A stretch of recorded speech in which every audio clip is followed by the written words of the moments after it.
Wake up, wake up, wake up, wake up, wake up out of your sleep. These YouTubers are killing y'all. They're killing you. Are destroying, they are eradicating your cause. And some of them have good intentions. Others do not. Because let's not forget, there are always agents among us. But I'm not getting into that. I'm not trying to determine who is and is not for our people. What I'm telling you is that we have created a culture in the conscious community that saps the life out of civil rights. Real civil rights activism. My ancestors fought and bled and died. They were modern day warriors for the cause. You will get on here and criticize their actions, their words, their choices. They took beatings. They were hosed. The fire hose wiped them out. They had dogs sicked on them. They were bludgeoned with batons. Beaten and killed at gunpoint. They would see the SWAT who was going to do it to them. And they would boldly march forward and get slaughtered, swatted, wiped out. Actually, they would go to jail. They wouldn't even get wiped out. They would take the beating and march again another day. It was common. It was common for my parents' generation. It was common for baby boomers to be telling kids like us coming up about how many times they were jailed, what beatings and batterings they had to take.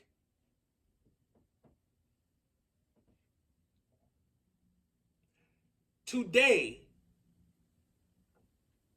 that same conscious community from the previous generations is still here. It's the same community, but you've been pacified.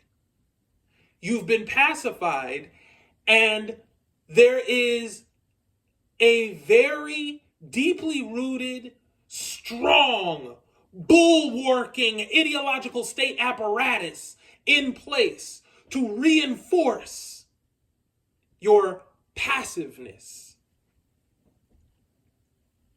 That apparatus is your church, your school.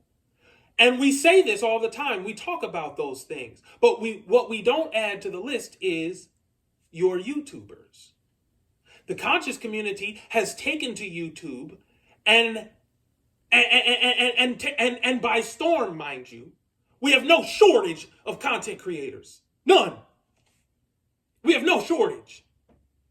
We have as many content creators as we can muster.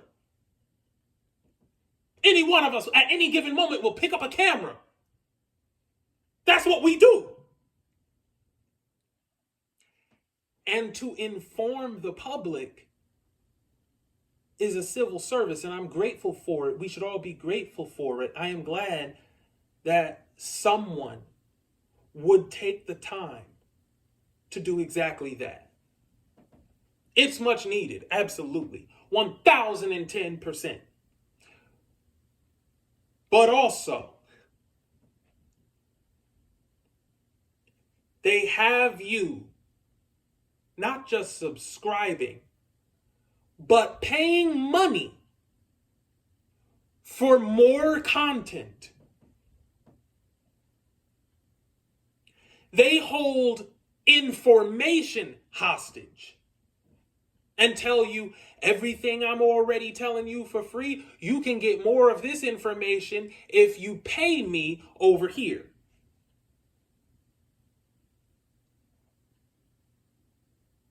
The truth in a headlock. They got the truth in a headlock.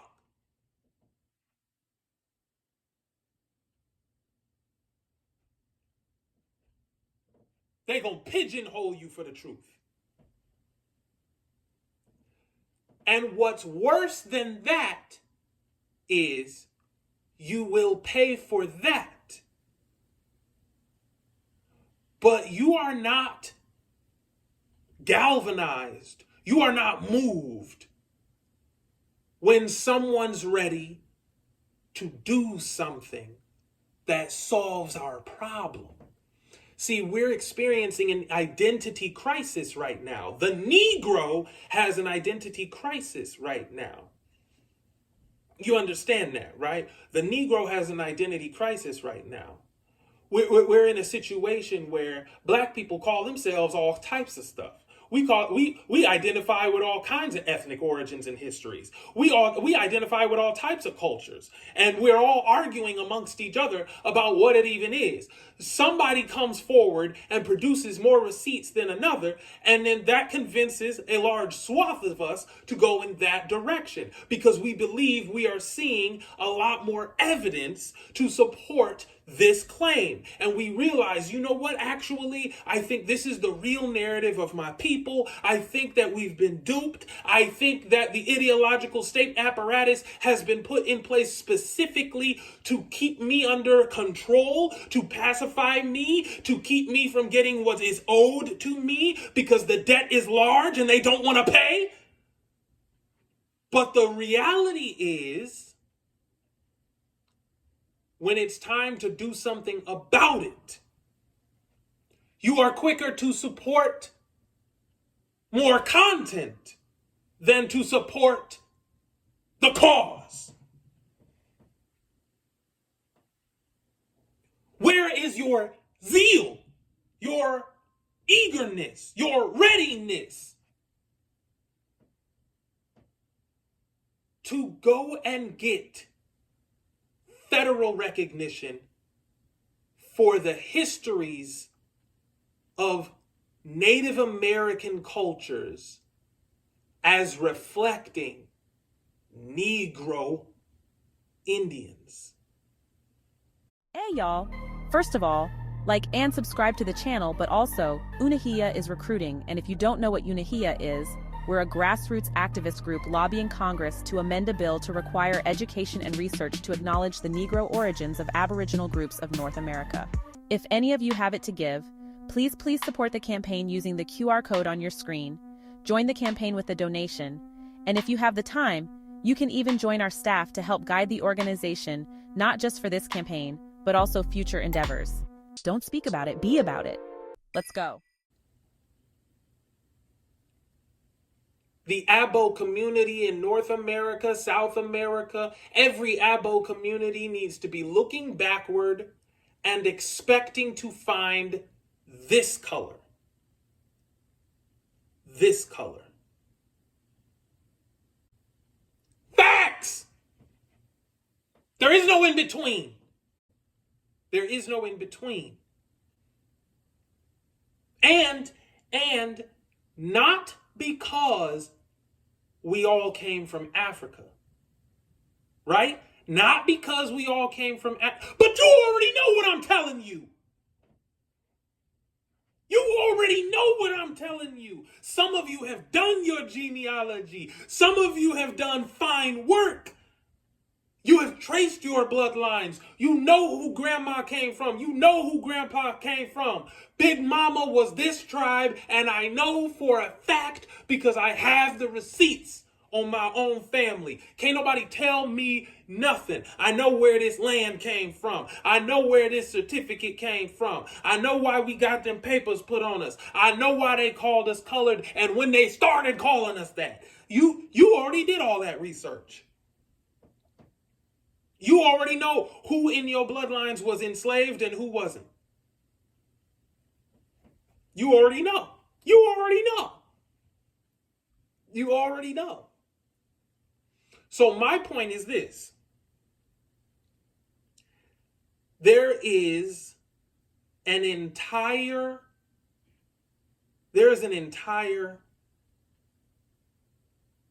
movement happening right now. It's happening right now. And it just so happens to coincide with a perfect opportunity. And when I explain the opportunity to people, there are some who are receptive, but a lot of people don't get it. So they write it off. It's not going to work. Not because I know why it won't work, but because I just really don't understand what you're talking about and I just don't, whatever. Those same people want to pay these YouTubers. Listen. You want to get a documentary off of Dane Calloway that he put his time, effort, blood, sweat, and tears into producing for you? Be my guest. That's great. Get more information. But here's the reality of the situation. You already are informed. I'm going to tell you right now what is a valuable purchase that you should go invest in. 432 to drop. 432 has, and he's been marketing this for a while now. A treasure trove of information that you can just get on a drive and have access to. And all of these things, all the source materials for all of these things that he's been talking. Listen, as somebody like myself who keeps incredibly fastidious notes to the point that I have a document full of notes that's so large it has to be kept on the cloud because it's technically larger than a Pages document on a MacBook can even be without cloud storage. I have that kind of notes on things. And that's why I know how valuable it would be for me to compile all those sources with annotations explaining the significance of each source and what they mean and hand it to you. Yes, I would think a sec. I would have to think twice about just handing it to you for free. I understand why they would sell it because they put so much work into it. It took years. And to just give it to you, it's painstaking. It feels like a part of yourself has just been significantly devalued because you put so much of your life was used to generate that. And I promise you, with no uncertainty, I guarantee you, Hisakere Messi, the master of breath, undoubtedly leads members of our community to make those sacrifices. And they feel that they need to get some kind of compensation for the sacrifice that they made. They sacrificed a lot of their lifetime for this.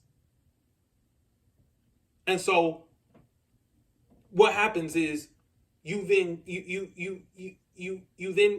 compensate them for that information. And you should. You should.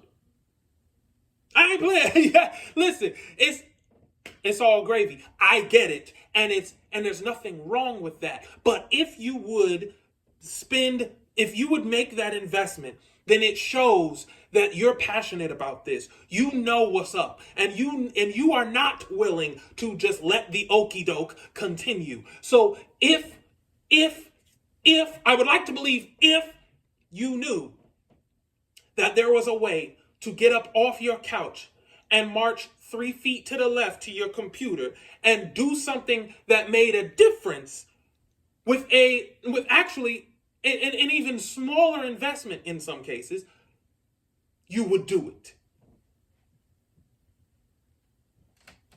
an investment of a little of your time and a little of your money, you would do it. Because you invested in that, and that was just information. It was incredibly valuable information. It's an amazing find, an amazing collection, and an amazing archive of information. But the only reason you were even willing to get that information and pay for it in the first place is because you knew how valuable it was. And the only reason you knew how valuable it was is because you were already informed. And if you're already informed and you're still willing to invest in more information, then one has to wonder, at what point do you pivot your investment portfolio toward action? The problem that I want you to look out for is the fact that the content creators in this space had two paths, and always have two paths, that they can take here. And I want you to think about it. You can be building a brand that is based on talking about the problem, or you can be building a brand that is based on solving the problem. And a brand that is built, an operation that is concerned with, a business that is focused on generating money by talking about a problem. That is a model that makes it inconducive to actually solve the problem. Because if the problem goes away, then there isn't a problem to discuss anymore, and that undercuts their bottom line significantly and undermines their influence over an audience who came with a problem and has, because of their help, graduated from that problem. This is why I support. This is why you should support. This is why anyone would support Unehiya. Because Unehiya is all about solving the problem. Grassroots activism to get the job done. Because it can be done. No excuses. No pretext. No incentives to keep the problem alive. This is what has to be done. Somebody sees that, I know. This is what has to be done. And we can pay homage to those who taught us about the problem. We can be grateful about them. But if you notice, they're running out of content now anyway. Haven't you noticed that by now? Can't you tell that they're running out of content? They're not still talking about the same things because they've talked about it too much already. They're literally running out of content. They're pivoting their channels now to talk about other things because they've run out of content.